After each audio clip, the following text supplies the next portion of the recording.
Syukronillah. Asyhadu an la ilaha illallah wa anna Muhammadar Rasulullah amma ba'du. Ada dua hal yang bertolak belakang, yaitu antara ikhlas dan riya.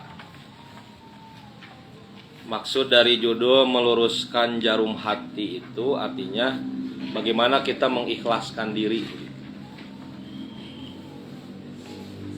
Salah satu contoh ungkapan Imam Al-Jurjani dalam kitab At-Ta'rifat. Ikhlas adalah meninggalkan riya dalam ketaatan. Riya itu ingin dilihat, kalau ingin didengar, sum'ah. Keduanya itu akhlak yang tercela. Lawannya adalah ikhlas. Mengutip pendapat Imam Al-Fudail bin Iyad, meninggalkan amal karena manusia adalah riya. Jadi kita biasanya Yonis mabuk menggunakan air kucubung, ya. Lalu oleh Yonis ditinggalkan, tapi karena seseorang. Karena si dia D-nya kecil, bukan karena si dia D-nya besar. Maka itu musyrik katanya. Kemudian yang kedua, beramal karena mereka adalah syirik. Meninggalkan sesuatu karena manusia riya. Beramal karena manusia syirik. Sedangkan ikhlas itu bersih dari keduanya. Jadi meninggalkan harus karena Allah, melakukan juga harus karena Allah. Dan ikhlas itu adalah mencari sesuatu dari apa yang kita perbuat itu, tidak mencari kesaksian kecuali ingin disaksikan oleh Allah. Makanya teman-teman, ketika kita memposting sesuatu di media sosial gitu ya, kita harus sambil meluruskan hati juga, meluruskan jarum hati. Niatnya harus ikhlas ya. Niatnya ibadah, niatnya ikhlas, bukan niatnya riya. Salman baca Al-Quran di posting ke media sosial, boleh tidak? Boleh. Tergantung niatnya apa. Dulu Lensa Firdaus sempat naik ratingnya, punya YouTube, ketika memposting beberapa santri yang tilawah Al-Qurannya bagus. Di antaranya Teh Nopi, orang Pasir Mulia. Begitu. Tapi kemudian memposting baca Al-Quran bisa menjadi dosa kalau niatnya buruk, riya tadi. Jadi kalau ikhlas mencari ridhonya dari Allah, kalau riya mencari ridhonya dari manusia. Di antara dalil tentang keikhlasan itu, pertama surat Al-Bayyinah ya, ayat kelima. Allah Subhanahu wa taala berfirman, a'udzubillahi minasyaitonirrajim, wa ma umiru illa liya'budullaha mukhlishina lahuddin. Tidaklah kita diperintah oleh Allah kecuali untuk mengikhlaskan dalam beribadah. Di bawah tuh ada hadis panjang. Nanti yang paling dahulu dalam hadis riwayat Ahmad, Muslim dan lainnya dari Abu Hurairah, yang paling dahulu dihisab itu adalah 3 golongan. Betul ya? Yang pertama orang yang mati syahid. Dia dihadapkan, kemudian ditanya, kenapa engkau berjuang? Dia menjawab, aku ingin mendapatkan pahala dari Allah. Maka Allah menjawab, kadzabta, dusta. Engkau berjuang karena ingin disebut pahlawan. Kemudian yang kedua, ada orang yang belajar dan mengajarkan ilmu. Dia ditanya, kenapa engkau belajar dan mengajarkan ilmu? Orang itu menjawab, Aku ingin mendapatkan ridho Allah. Maka Allah menjawab, kadzabta, dusta engkau. Engkau mencari ilmu itu untuk disebut seorang ilmuwan, seorang yang pandai. Makanya teman-teman sekalian, peringkat kelas ya, ranking itu bukan tujuan. Itu hanya apa? Bonus, hiburan saja. Jadi kita mencari ilmu benar-benar ingin mengharap ridho Allah. Karena kan Rasul mengatakan, barang siapa yang mencari ilmu karena Allah ikhlas, dia akan dimudahkan masuk ke dalam surga. Yang ketiga, yang akan ditanya pertama kali di akhirat itu adalah orang yang memiliki keleluasaan harta. Kemudian dia bersedekah dengan harta itu. Lalu dia ditanya, kenapa engkau bersedekah? Dia menjawab, ingin mendapatkan pahala dari Allah. Tapi Allah katakan, bohong kamu. Kadzabta, engkau berdusta. Engkau menjadi orang yang dermawan itu ingin disebut seorang dermawan, seorang yang baik hati. Artinya betapa pentingnya memiliki hati yang ikhlas begitu. Yang kedua, surat Al-Kahfi ayat 110. Allah berfirman, qul innama ana basyarum mislukum. Jadi Nabi juga sama seperti kita. Nabi juga manusia. Apa yang bedanya Nabi dengan kita? Kalimat selanjutnya, yuha ilayya. Nabi menerima wahyu. Kita menerima wahyu? Paling kita mah bertetangga dengan Mang Wahyu. Annama ilahukum ilahu wahid. Faman kana yarju liqa rabbih falyamal amalan sholihan wala yusyrik bi ibadati rabbih ahada. Kalau ngaku beriman sama Allah, beramal soleh dan jangan musyrik.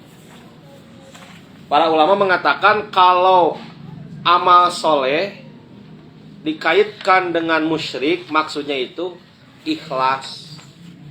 Gitu ya. Kalau amal soleh dikaitkan dengan musyrik, maka jangan musyrik, itu harus ikhlas. Sebaliknya dari ikhlas tadi apa? Riya. Riya itu musyrik kecil. Kan syirik itu terbagi dua. Ada syirkul akbar, ada syirkul asghar. Syirik besar. Syirik besar apa? Contohnya dia menyembah patung, berhala, datang ke dukun, cek khodam. Itu musyrik besar ya. Salman kosong. Hari ini dukun pintar-pintar ya. Ada di TikTok, Fahmi. Jadi kalau dukun sebarkan kejelekan di TikTok, ya Fahmi harus melawan dengan cara apa? Menyebarkan kebaikan. Lendra ada, cek khodam. Itu musyrik besar. Musyrik kecilnya apa? Syirkul asgornya.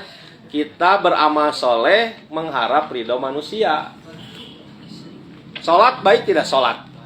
Baik. Baik itu kalau niatnya ikhlas. Sholatnya khusyuk, masya Allah, tenang. Kenapa? Karena ada calon istri. Itu riya. Yang ketiga, surat Al-Insan ya, surat ke-76 ayat 9. Innama nut'imukum liwajhillah la nuridu minkum jazaa'a wala syukura. Ini adalah ungkapan orang yang menderma, berbagi kepada orang lain tentang makanan. Maka dia katakan, aku memberikan makanan ini hanya mengharap ridho Allah, bukan ingin dibalas, bukan ingin diterima kasih. Kalau Yasin memberikan makanan kepada teman, temannya tidak berterima kasih, Yasin dapat pahala tidak? Dapat. Kalau Yasin memberikan makanan kepada teman, temannya berterima kasih, dapat pahala. Artinya dipuji atau tidak, berterima kasih atau tidak teman itu tidak pengaruh, betul ya. Makanya kadang kan kita suka sakit hati ya. Sudah baik sama teman, temannya malah tidak terima kasih. Nah, mungkin sakit hati itu Ahilman karena kita kurang ikhlas. Betul ya? Kita berbuat baik sama orang gitu, Teh Amanda. Sudah apa? Teh Amanda bilang mah sudah jor-joran gitu. Tapi balasan dari teman, air susu dibalas air susu dibalas air kolomeran. Air tuba. Kita suka sakit hati. Nah, ternyata mungkin sakit hati itu karena kitanya kurang ikhlas. Harusnya sakit hati jangan. Gak usah. Karena kita berbuat baik hanya mengharap ridho Allah. Rasulullah bersabda dalam hadis riwayat Ahmad, "Inna akhwafa ma akhafu alaikum asyirkul asgor." Sesungguhnya yang paling aku takutkan dari kalian, kata Rasul, dari Najril dan semuanya, bukan syirik yang besar, tapi syirik yang kecil. Apa itu? Riya. Jadi riya ini sangat berbahaya. Kita buka nomor 6. Rasulullah bersabda, "Man ta'allama ilman." Siapa yang belajar ilmu, yang seharusnya dia mencari ilmu itu karena niatnya mencari ridho Allah. Tapi ia mempelajarinya untuk mendapatkan keuntungan dunia. Apa keuntungan dunia? Ya apa saja ya, banyak keuntungan dunia. Maka orang yang seperti itu mencari ilmu bukan karena mencari ridho Allah, tapi ingin dipuji, ingin apa lagi? Disebut pandai, ingin apa lagi? Naikkan status, apa lagi? Keren kan? Kalau tadi tehnya, geus ditato. Apa kata Nabi? Lam yajid arfal jannah yaumal qiyamah. Orang itu yang belajar di pesantren, di sekolah manapun, tapi belajarnya bukan karena Allah, dia tidak akan merasakan apa, Alendra? Harumnya wangi surga. Harumnya saja tidak mendapatkan. Bisa masuk tidak? Harumnya saja tidak. Makanya luruskan jarum hati di bulan suci. Niat kita belajar itu apa? Coba, Dea, niat belajar apa? Iya, mencari ilmu, niatnya apa? Mengharap ridho Allah. Itu saja. Rasulullah bersabda, ini hadisnya doib ya, tapi bisa jadi pelajaran gitu, teh ilmi. Doib ge hadis, tapi hadis ge doib. Ya. Bisa jadi pelajaran gitu. Bagaimana katanya? Akan datang kepada manusia satu zaman, hajinya orang kaya dari umatku untuk jalan-jalan. Ini hadis doib ya. Jadi akan datang orang yang berangkat haji itu bukan untuk ibadah, tapi untuk jelong-jelong. Orang menengah berangkat haji untuk berjualan, cari keuntungan. Dan ulama berangkat haji untuk riya dan sum'ah. Riya ingin dilihat, sum'ah ingin didengar. Dan orang miskin berangkat hajinya untuk meminta-minta. Haji bagus tidak? Bagus, baik. Tapi akan datang masa di mana orang ibadah itu bukan karena mencari ridho Allah. Ini benar atau tidak ini hadis doib ini? Bisa saja ya. Kan ada artis ya. Kalau di Indonesia pakaiannya kurang bahan. Berangkat haji, berangkat umroh ya, tertutup. Pulang haji umroh bagaimana? Ya Adel. Lepas lagi. Pakaiannya tertinggal di Mekah. Makanya kata Imam Al-Ghazali dalam kitab Ihya Ulumuddin, ikhlas itu merupakan lawan dari riya, dan riya itu menginginkan manfaat dunia dari makhluk dengan mengerjakan amal akhirat atau dengan menunjukkan kepadanya.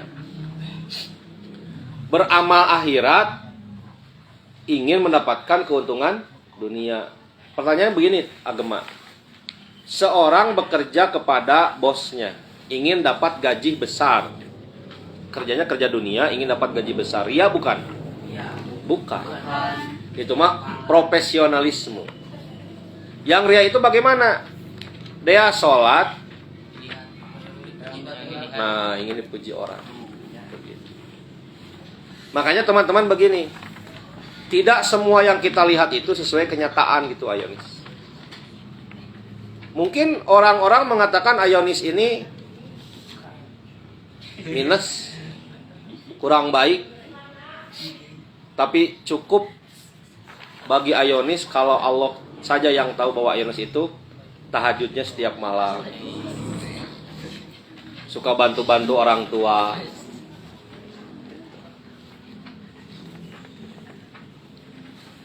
Kadang orang yang terlihat baik sebenarnya kurang baik. Rasulullah bersabda, ini ancaman ya dalam hadis riwayat At-Toyalisi, Ahmad dan lainnya. Barang siapa yang sholat karena ria, maka dia telah berbuat syirik. Barang siapa yang saum karena ria, maka dia telah berbuat syirik. Barang siapa yang bersedekah karena ria, maka dia telah berbuat syirik. Bagaimana ciri orang-orang yang ria? Di sini dikatakan oleh Imam Ali bin Abi Thalib, sahabatnya. Orang yang ria itu ada 3 ciri. Nah, hati-hati.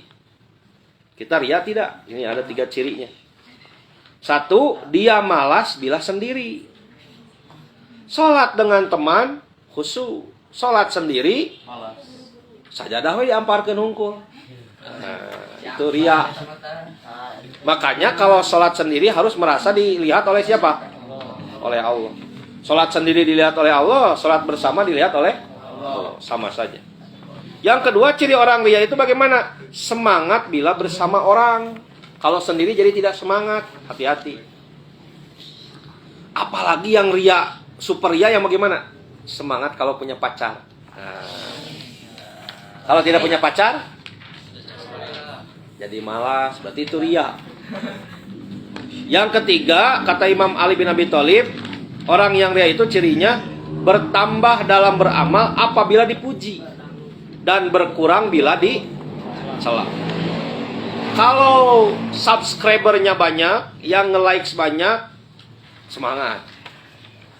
Kalau ada yang mencela, tiba-tiba menjadi tidak semangat.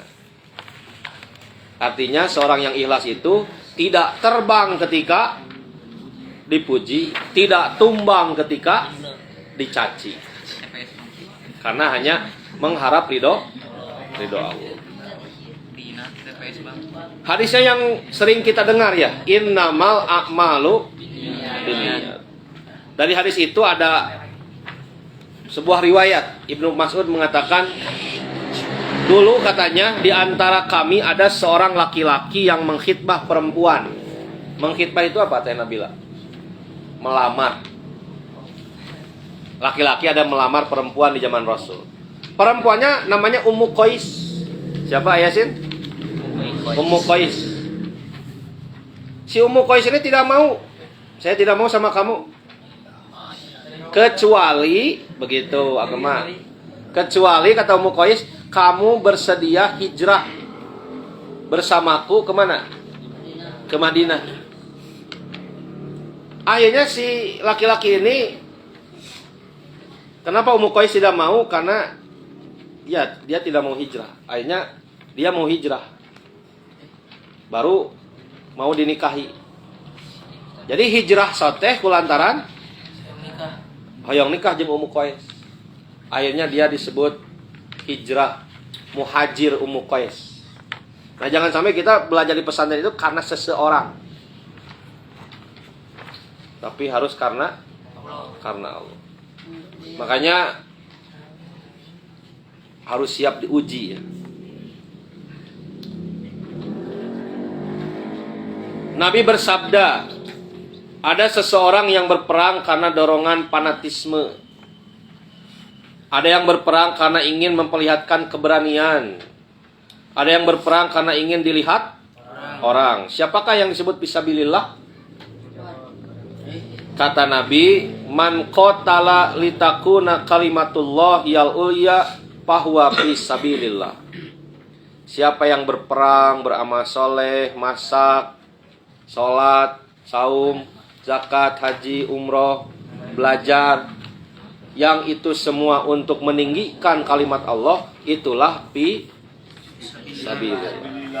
Jadi bukan karena ingin disebut pemberani, bukan karena ingin disebut orang baik. Terakhir, Ibnu Hajar berkata dalam kitab Fathul Bari, karena tiada lain niat itu yang membedakan amal. Karena Allah dari amal, karena yang lain, yakni riya.